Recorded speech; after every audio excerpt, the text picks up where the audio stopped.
cita para hoy a las 11:30 de la mañana. Me conecto unos minutitos antes con el objeto de dar tiempo a que las personas se conecten. Adriana Restrepo, Estética, muy buenos días. Clarita Rojas, gracias por unirte a la charla. Dani Gordillo también se unió en Instagram y estamos en Facebook en la página de DocCata para que podamos continuar con nuestras conversaciones informales de los viernes, que hoy la tuvimos que hacer el sábado. Eh, Tu bienestar natural, muy buenos días, gracias por conectarse con nosotros. Joanita López, buenos días y gracias por estar aquí. Lo primero que quiero decirles es que muchísimas gracias por todas sus republicaciones de mis videos. Es bien interesante la acogida que han tenido. Tenemos más de 150 visitas en cada uno de los videos en Instagram y tenemos más de 25 visitas en cada uno de los videos en YouTube. Eh, en Facebook es menos las visitas, pero pienso que porque los seguidores ocupan los otros espacios. No olviden compartirlos, idealmente con mayor facilidad desde la página de YouTube, Catalina Ucros Vega, pero también obviamente los pueden compartir desde las páginas de Facebook DocCata y Doc.Cata oficial o desde Instagram @doc.cata oficial. Primero que todo, quiero, eh, además de saludarlos, recordarles que es importante que nos cuidemos mucho y que cuidemos a los demás. El distanciamiento social es clave, no saludar a las personas de beso ni de abrazo. Tratar de mantener la manifestación del afecto y del amor a través de la palabra y de otras actitudes que puedan mostrarle a las personas que amamos que nuestro amor sigue vigente y que está ahí, pero sin contacto físico para evitar hacer transmisión de gérmenes. Utilización del tapabocas en los lugares públicos, utilización del tapabocas en el transporte público, utilización de tapabocas en vías altamente concurridas y utilización de tapabocas cuando somos sintomáticos respiratorios o cuando nos encontramos en el proceso de cuidado a las personas. De resto, es ideal mantener el rostro descubierto, tener una respiración con aire puro, no hacer deporte con el tapabocas puesto, salvo que hagamos deporte en conjunto o que ocupemos espacios donde hay una importante afluencia de público. El lavado de manos antes y después de cada procedimiento y de cada proceso que realicemos tanto en casa como en el trabajo. La utilización del gel antibacterial, particularmente en la palma de las manos cuando no tenemos disposición de agua y jabón. Y la higiene personal cotidiana. El lavado de las ropas con jabones enzimáticos y el baño diario son las mejores armas que tenemos para luchar contra esta enfermedad que cada día cobra más personas y cada día cobra más vidas. Bueno, vamos a continuar conversando acerca de tópicos muy informales en lo que se refiere a estética. Nuestra charla de los viernes es una charla un poco más vivencial, un poco más de mi experiencia en lo que ha sido el diagnóstico y el enfoque terapéutico en estética y en medicina estética. Les decía la semana pasada que una de mis claves es mirar al paciente en su totalidad, un individuo que no se puede dividir. Por eso nos llamamos individuos. In significa que no y divido de dividir. Separar el cuerpo humano en pedazos o en sistemas es muy importante y es bueno para poderlo estudiar, pero separarlo en pedazos y sistemas para poder hacer un análisis clínico, una crítica clínica y tomar una decisión terapéutica es un error, porque nos permite quitarle valor a una cantidad de elementos que van a ser de suma ayuda, no solo en el diagnóstico, sino en la decisión del tratamiento. Y desde el punto de vista práctico también en la posibilidad de abrir el abanico de oferta de nuestros servicios, que es lo que realmente nos rentabiliza el trabajo.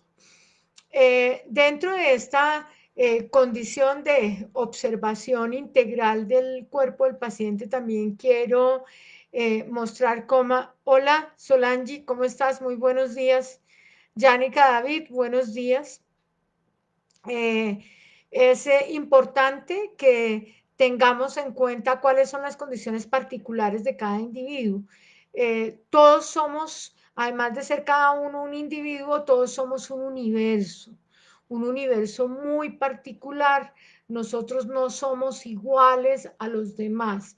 Entonces siempre tenemos que mirar a esa persona como el todo que es y también determinar muchos de sus rasgos.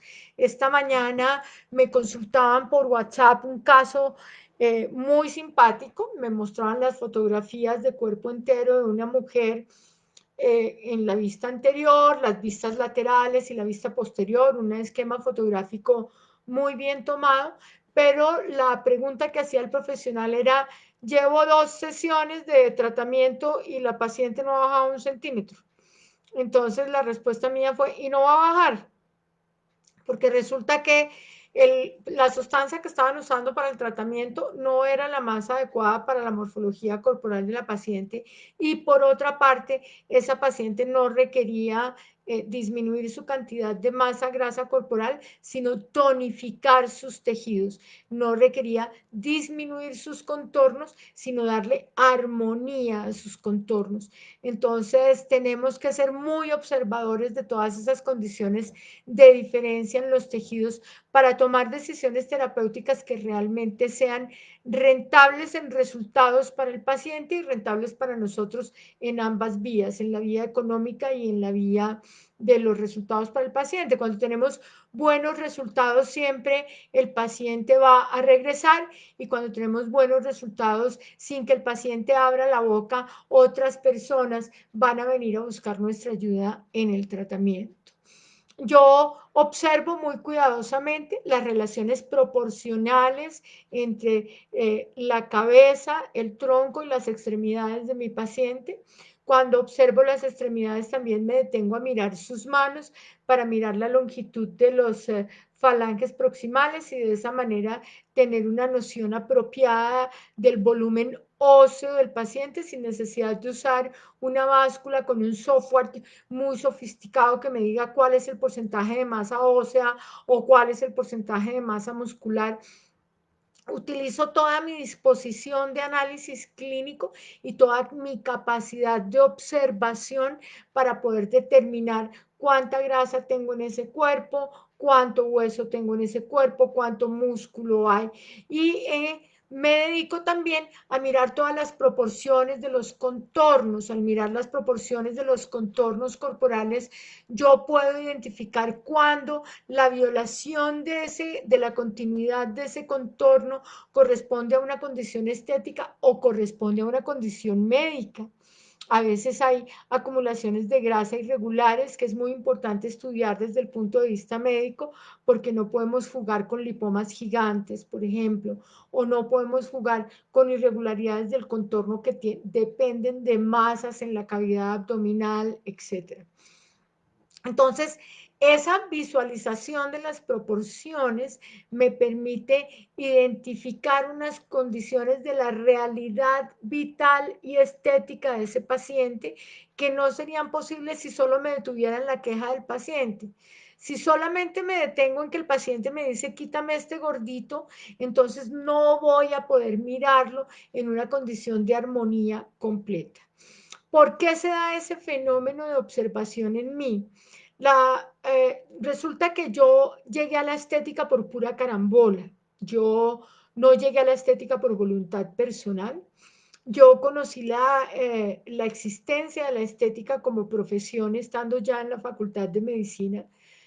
Tenía un par de amigas que eran enfermeras licenciadas, la una era Fanny Páez de Reyes y la otra era una de sus mejores amigas de ella, que era Melida Murillo de Castro. Ellas eran unas mujeres mucho más viejas que yo, tenían más o menos la edad que tenía mi madre. y ellas eran enfermeras licenciadas de la Universidad Nacional de Colombia y trabajaban la una como jefe del Departamento de Esterilización de la Clínica San Pedro Claver, que era la clínica del Instituto de los Seguros Sociales, y la otra como jefe del Departamento de Esterilización de la Clínica Fray Bartolomé de las Casas, que era la clínica de la Caja de Previsión Social del distrito. Eran dos de los entes más grandes en salud que había en el país, con un par de unidades quirúrgicas bien grandes y un desempeño también en el papel de atención a los usuarios muy grande. Bogotá es un gran empleador y la Caja de Previsión Social del distrito le prestaba servicios de salud a toda la población que trabajaba para el distrito, en esa época era el distrito especial. Y la clínica San Pedro Claver era la principal clínica del Instituto de los Seguros Sociales. Hoy el edificio fue adquirido por unas entidades privadas, entre esas la Universidad del Rosario, y hoy se llama Clínica Mederi. Esa clínica era una clínica, sigue siendo una clínica grandísima con una posibilidad de atención a pacientes muy grande y además era un punto de referencia, de remisión. Todos los casos que del Seguro Social no se podían resolver en otras ciudades del país eran remitidos a la clínica San Pedro Claver para ser atendidos allí. Esta explicación se las doy para que sobre todo los más jóvenes comprendan la gran dimensión y la gran responsabilidad que este par de mujeres enfermeras tenían sobre la salud y sobre la seguridad quirúrgica de un par de entes hospitalarios que la una sí era físicamente gigantesca, que era la San Pedro, y la otra que no era tan gigantesca, pero que cubría una franja muy importante de la población de la ciudad más importante y más poblada del país. Esas mujeres que ya estaban entradas en años tomaron la decisión de estudiar estética. Yo me hice muy amiga de ellas porque desde que yo era niña, Fanny era mi vecina y yo frecuentaba su casa con mucha asiduidad.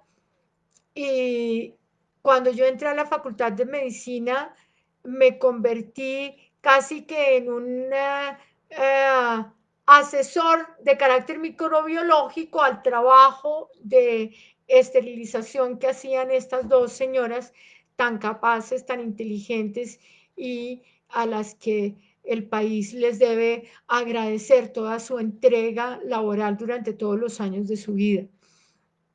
Este par de licenciadas en enfermería tenían que hacer un juicio crítico de los productos que les ofrecían para hacer sanitización o para hacer esterilización y con mucha frecuencia, sobre todo cuando yo estaba cursando mi semestre de microbiología, teníamos conversaciones acerca de sensibilidad de gérmenes y todas estas cosas. Yo tuve una inclinación muy temprana por aquello de los gérmenes, desde que descubrí que era médico por allá cuando tenía como 7 años y me encantaban esas discusiones con ellas.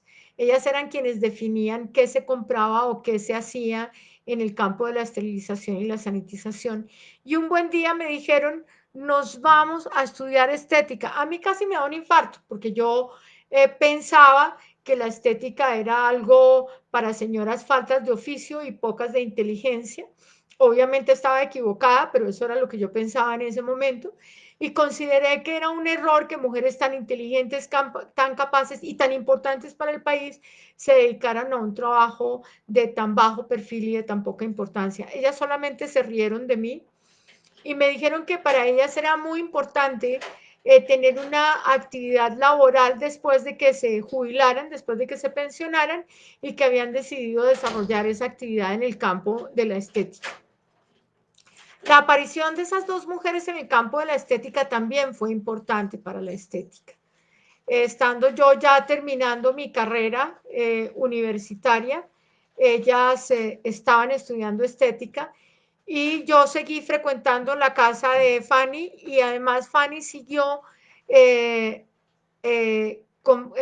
compartiendo conmigo no solo los espacios que tenían que ver con su departamento de esterilización, sino que empezó a compartir conmigo una cantidad de elementos que tenían que ver con su entrenamiento en estética. y me di cuenta en ese corto tiempo que para ser esteticista había que tener unos conocimientos importantes y que este par de mujeres eran unas mujeres muy aventajadas frente a todas las demás esteticistas, ya que por su formación profesional tenían una cantidad de elementos en el conocimiento que les permitían tener una mejor visión del fenómeno estético en las personas. Eh, Cuando yo no tenía nada que hacer, ellas me usaban a mí de modelo. Entonces yo siempre estaba sirviendo de modelo, obviamente muy crítica, con una condición muy, con una actitud muy despreciativa alrededor de lo que era la estética y del trabajo estético, porque no lo conocía. Pero también con un juicio muy crítico alrededor de lo que en esa época todavía no se hablaba, pero que hoy conocemos y manejamos muy bien, que era la bioseguridad en el trabajo en estética. Y obviamente estas mujeres, por su trabajo y su conocimiento, objetaban muchas de las cosas que se hacían en estética. Posteriormente yo termino mi carrera y cuando yo estoy haciendo mi internado, ellas están haciendo su trabajo de tesis. Recuerdo que el trabajo de tesis lo hicieron Elizabeth Montes Vitar, Fanny Páez de Reyes y Melia Murillo de Castro y me invitaron a que les ayudara a hacer su trabajo de tesis y yo fui. Hicieron un trabajo de tesis que más o menos fue un resumen de lo que significaba el pensum académico en el trabajo de estética y en el trabajo para el esteticista. Un trabajo muy interesante que le ayudó a la escuela donde ellos estudiaban a mejorar sus condiciones de oferta académica y que enriqueció muchísimo los programas en estética en Colombia. Pero eso no fue suficiente para cambiar mi postura frente a mi juicio crítico alrededor de lo que era la estética y la cosmetología en aquella época, y estoy hablando de 1983, donde muchos de los que están unidos a esta conferencia o que verán este video no habían nacido. Por esas épocas yo me fui a hacer mi medicatura rural y mi gran amiga María Mercedes Agudelo, que ojalá estuviera aquí escuchando esta nota, tomó la decisión al terminar sus estudios secundarios de entrar a estudiar estética. Ella entró a estudiar estética, yo me fui del país a estudiar infectología y estudiando en infectología tuve que aprender, entrar en un curso bellísimo, bellísimo, interesantísimo que se llamaba la sociología de la infección. En ese curso aprendí que la infección es una enfermedad social y que todo contacto entre las personas puede ser un contacto susceptible de generar un fenómeno infeccioso en una de ellas y que además en todo contacto interpersonal nosotros intercambiamos gérmenes. El intercambio de gérmenes es una cosa muy natural en el espacio real. Ahora, no sé si afortunada o infortunadamente con los espacios virtuales bajamos el riesgo de intercambiar gérmenes patógenos, pero el intercambio de gérmenes se convierte también en una estrategia que modifica procesos metabólicos, que modifica procesos inmunitarios y que además también incide en el agravamiento de los procesos de envejecimiento. Aunque en ese momento yo no lo miraba tan importante ahí, pero fue bien importante ese impacto de lo que significa la infección como una enfermedad social. Cuando terminé mi maestría, tomé la decisión de hacer un trabajo de tesis sobre la importancia del pelo, particularmente del pelo púbico, como barrera mecánica e inmunitaria contra la infección. Y me dediqué a defender la no depilación. Trabajé por años oponiéndome a la depilación, en particular a la depilación del vello púbico, a la cual me sigo oponiendo. Y finalmente, hace 5 años, la Organización Mundial de la Salud recomendó a todos los cirujanos y a todos los ginecobstetras del mundo no depilar sus pacientes para evitar infecciones cutáneas posoperatorias. Es decir, finalmente se reconoce que el pelo es una barrera mecánica e inmunitaria contra las infecciones y que en la mayor parte de los casos no es menester retirarlo, sino todo lo contrario, mantenerlo en condiciones higiénicas apropiadas, y más adelante, mientras vayamos evolucionando en estas charlas, podremos hablar de la importancia del pelo de ciertas zonas para saber cómo tratarlo desde el ángulo estético y desde el ángulo social, porque la estética es un elemento de la salud que tiene un componente psicosocial de gran importancia. Cuando yo regresé de mi posgrado, tuve la oportunidad de reunirme con mi amiga María Mercedes, que estaba haciendo su trabajo de tesis de graduación, y me dijo que quería que yo le ayudara. Entonces le pregunté que qué era lo que quería hacer. Ella estaba haciendo su trabajo con mi otra querida amiga y esteticista con quien también trabajo, que es Patricia Gómez Ángel, que tiene su spa en Reflection Body Center en Hacienda Santa Bárbara, valga la cuña. A ella le gustaba muchísimo más la estética cutánea y el tratamiento de rostro, mientras que a María Mercedes le gustaban mucho más las técnicas manuales y el tratamiento corporal. Entonces, dentro de toda la discusión que tuvimos, le dije a María Mercedes, bueno, vamos a hacer su trabajo sobre la estética del cuerpo, pero no vamos a pensar en las mismas cosas del gordito y la celulitis. Vamos a pensar en por qué el compromiso de la salud modifica la condición del cuerpo, y empecé a trabajar con ella en eso, a ayudarle a elaborar su trabajo de tesis, y mi visión acerca de la estética empezó a cambiar un poco. Me empecé a dar cuenta de que estar bello es simplemente manifestar una buena condición de salud.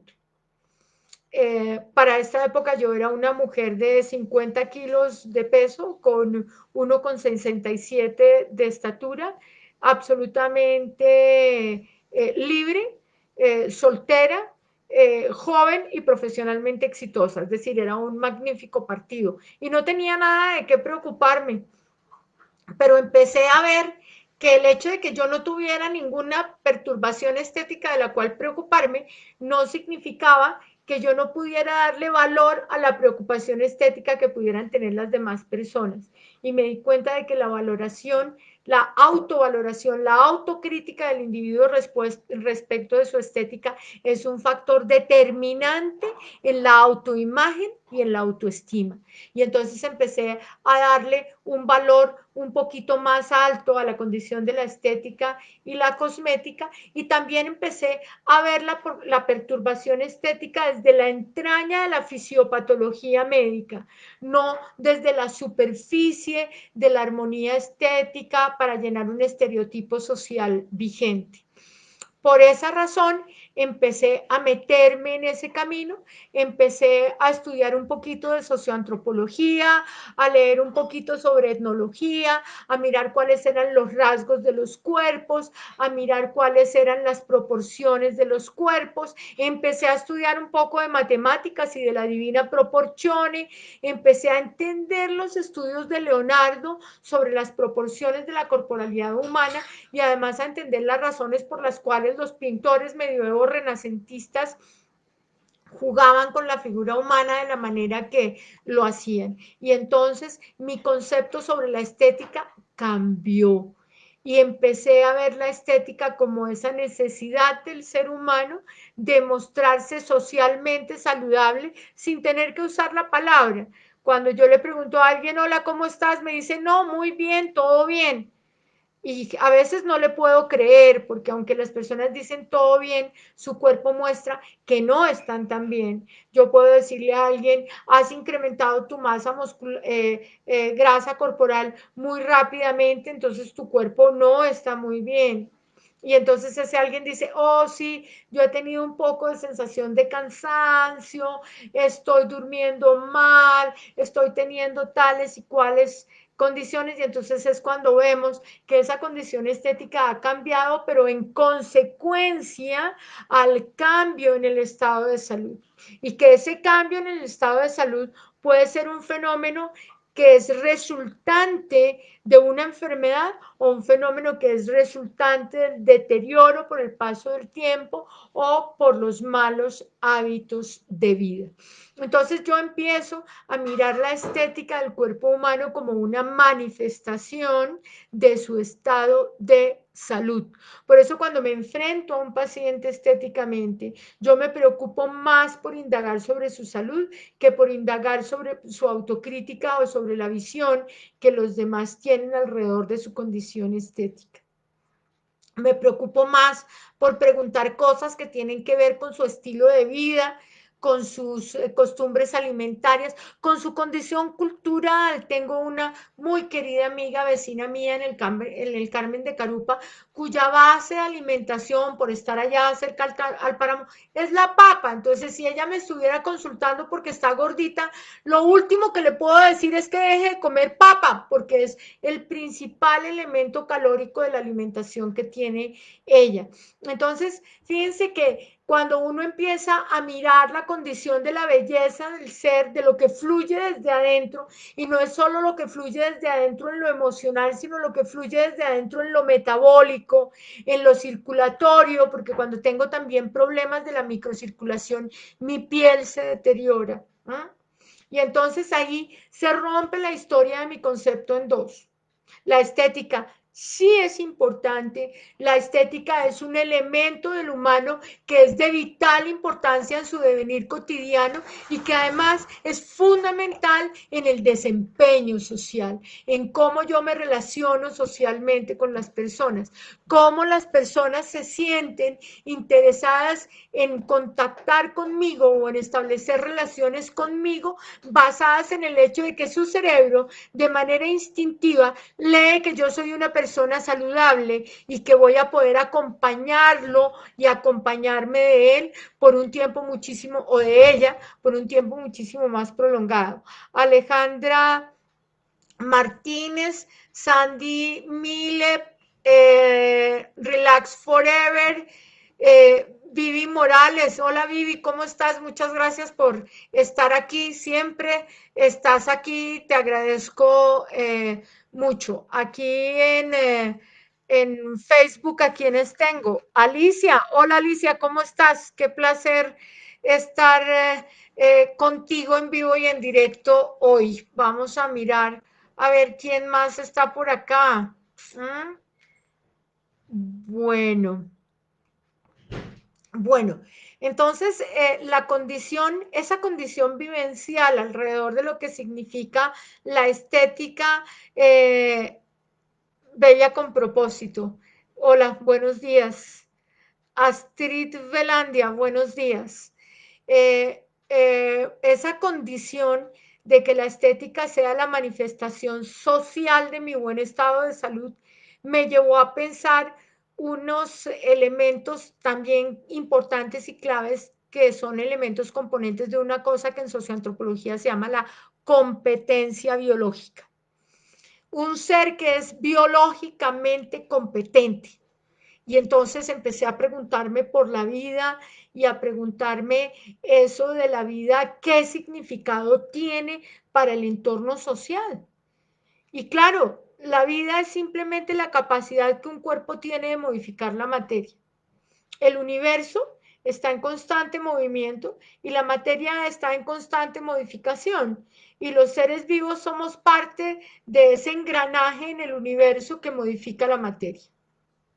Esa modificación de la materia se hace gracias a unos pasos químicos que en el ser vivo llamamos bioquímicos y que los llamamos metabolismo. El metabolismo se divide en dos grandes grupos, el anabolismo para producir material nuevo y el catabolismo para destruir la materia y conseguir energía. Entonces, asumir eso como una realidad individual no es fácil, porque resulta que nosotros hemos sido educados en una tradición que nos hace perder la identidad de seres vivos y que nos hace perder la identidad de seres humanos y que nos hace perder la integridad de componentes de un entorno ecológico, en una condición biológica, ecológica y social.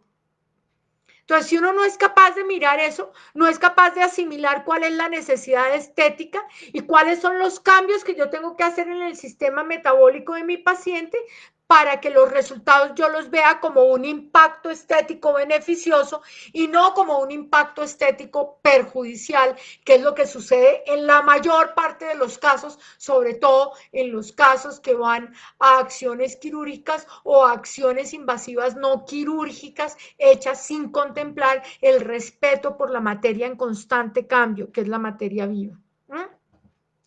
Y de ahí se me desprendieron otra cantidad de cosas. Empecé a estudiar un poco de biología y a mirar cuáles eran los reinos y cuáles eran las diferencias y dónde estábamos nosotros.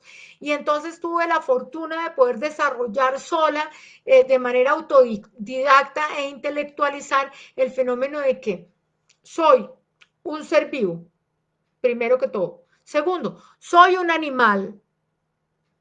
Tercero, dentro de todo el grupo de los animales, soy un animal con sistema nervioso central.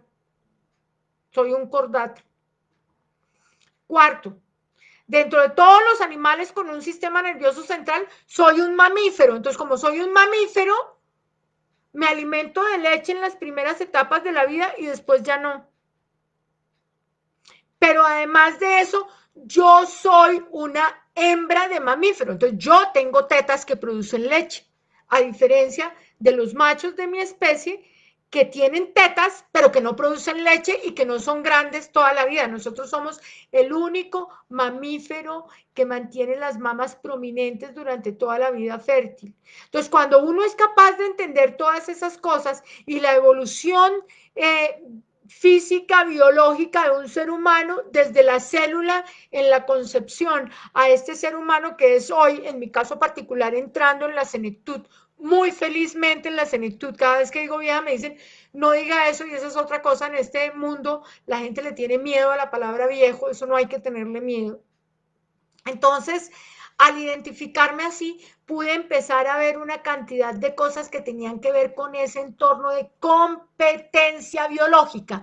¿Para qué es la competencia biológica? La competencia biológica es solamente para una cosa, para reproducirse. Obviamente, yo, como soy un animal con un desarrollo biológico, ecológico y social particular y propio mío de mi especie, puedo tomar la decisión de si me reproduzco o no me reproduzco, pero realmente la competencia biológica está para la reproducción, para la prevalencia del DNA. Entonces, por esa razón, sabiendo que yo para reproducirme solo me puedo reproducir en pareja, me tengo que exhibir de una manera atractiva para los complementarios para poder ser fertilizado. Eso me aplica a mi mujer. Al macho le aplica exactamente igual, solo que a él le aplica para que las hembras lo elijan como un fertilizador. Entonces, fíjense cuántas cosas tenemos ahí metidas del entorno biológico y además cuánta negación hemos hecho de eso frente al fenómeno de la estética. Vamos a seguir en estas charlas mientras consigo que alguien venga a meter la cucharada. Quiero que alguien venga y meta la cucharada sobre salud oral y quiero que alguien venga y meta la cucharada sobre sexualidad. Ya estaba hablando con las personas que son expertas en esto, pero infortunadamente sus agendas aún no nos han permitido juntarles nuestras agendas no nos han permitido juntarnos para hacerlo. Pero estoy segura de que podremos seguir desarrollando todo este tema que a veces se vuelve menos científico y más filosófico, pero a veces requiere de una cantidad de ciencias como la antropología, como la sociología y otras para poder hacer una comprensión integral de lo que significa la estética de un individuo, porque la estética no es tener los labios de Angelina Jolie, la nariz de Elizabeth Montgomery y el culo de Jennifer López. La estética es ser yo armoniosa, mostrando socialmente mi competencia biológica, es decir, mi buen estado de salud. Entonces hoy vamos a dejar ahí, yo creo que media hora es suficiente para que yo abuse del tiempo de todos ustedes. Muchas gracias por haber estado acompañándome. Muchas gracias por visitar las redes y por visitar el canal de YouTube. Compartan estos videos, compártanle sobre todo a los colegas y a las personas que trabajan en el área de la estética y de la medicina estética para que nos acerquemos a una visión muchísimo más natural y muchísimo más íntima de la belleza real del cuerpo humano. No voy a hablar de la belleza espiritual, no me voy a meter con espacios donde hay diversidad de conceptos y de pensamientos, pero sí vamos a seguir hablando de todos esos tópicos que van a enriquecer su quehacer diario y su manera de mirar los pacientes y de ofrecer los servicios. Nuevamente, muchas gracias y saben que cuentan conmigo. Me gustan sus comentarios, contesto cada uno de los comentarios y reviso yo personalmente todos los elementos de las redes. Un feliz fin de semana y espero que nos veamos el próximo miércoles para seguir hablando de anatomía de superficie aplicada a la estética y a la medicina estética. Feliz fin de semana. Ah, no se les olvide, @doc.cataoficial, doccata y doccata oficial en Facebook y Catalina Ucros Vega en YouTube. Compartir los videos de YouTube es mucho más fácil y más práctico que compartir los videos de estas redes, pero todo vale. Muchas gracias y feliz día.